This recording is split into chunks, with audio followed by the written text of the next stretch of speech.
నర్సరావుపేట పట్టణంలోని ఏఐటీఐసియు కార్యాలయంలో ఏఐటీయూసీ రాష్ట్ర గౌరవ అధ్యక్షులు కామ్రేడ్ వెలుగూరు రాధాకృష్ణమూర్తి విలేకరుల సమావేశం ఏర్పాటు చేశారు. ఈ సందర్భంగా ఆయన మాట్లాడుతూ కేంద్ర రాష్ట్ర ప్రభుత్వాలు బలవంతంగా కార్మిక చట్టాన్ని రద్దు చేసి లేబర్ కోడ్ని తీసుకుంటున్నారని ఏఐటీయూసీగా తీవ్రంగా వ్యతిరేకిస్తున్నామని అన్నారు.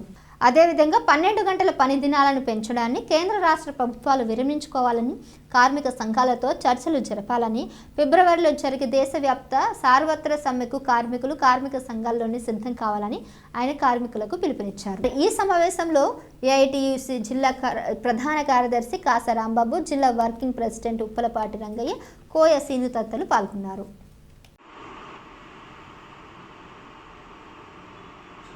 వెలుగూరి రాధాకృష్ణమూర్తి ఏఐటీసీ రాష్ట్ర గౌరవ అధ్యక్షుడు.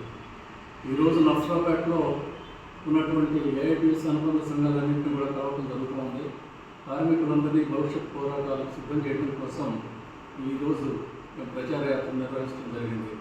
ప్రధానంగా కార్మిక కోడ్ని 4 కార్మిక కోడ్లు తీసుకొచ్చి కార్మికులను కట్టుబానిసలుగా మార్చాలనుకున్నటువంటి కేంద్ర ప్రభుత్వ నిర్ణయాన్ని తిప్పికొట్టేందుకు ఫిబ్రవరి మాసంలో పెద్ద ఎత్తున దేశవ్యాప్తంగా సమ్మె జరగబోతూ ఉంది. ఆ సమ్మెకి కార్మిక వర్గాన్ని సమాయత్తం చేయడం కోసం ఈరోజు ఇప్పుడు ఈ క్యాంపెయిన్ నిర్వహిస్తూ ఉన్నాం. కార్మిక కోర్టు కానీ అమలు జరిగేటైతే మరి భవిష్యత్తులో కార్మికులు సమ్మెను చేయాలన్నా, సంఘాలు పెట్టుకోవాలన్నా, కనీస వేతనం అడగాలన్నా ఏ ఒక్కటి కూడా అడగడానికి వీలైన పరిస్థితి వస్తూ ఉంది. అంతేకాకుండా కార్మిక కోర్టుని తీవ్రంగా విమర్శిస్తూ, తీవ్రంగా వ్యతిరేకిస్తూ వచ్చినటువంటి కార్మిక సంఘాలు, 10 కేంద్ర కార్మిక సంఘాలు దేశవ్యాప్తంగా అనేక పోరాటాలు నిర్వహించాయి. అయినప్పటికీ వెనక్కి తగ్గకపోగా కేంద్ర ప్రభుత్వం మరింత దూరంగా నేషనల్ లేబర్ పాలసీ, జాతీయ కార్మిక విధానం అనేటువంటి దాన్ని తీసుకొచ్చి కార్మిక కోడ్లను అమలు జరిపేదానికి తీవ్ర ప్రయత్నాలు చేస్తూ ఉంది. మన రాష్ట్రంలో సైతం చంద్రబాబు నాయుడు గారు చాలా ఆశలు పెట్టుకుని ఆయన అధికారంలోకి తీసుకొచ్చారు, ప్రజలు కార్మికులు కూడా. కానీ కార్మికులకు సంబంధించినటువంటి ఏ ఒక్క సమస్యను కూడా పరిష్కారం చేయడం లేదు. కార్మిక చట్టాలు అమలు జరపడం లేదు. అదేవిధంగా 10 గంటల పని విధానాన్ని 12 గంటల పని విధానాన్ని ప్రవేశపెడతామని చెప్తున్నారు.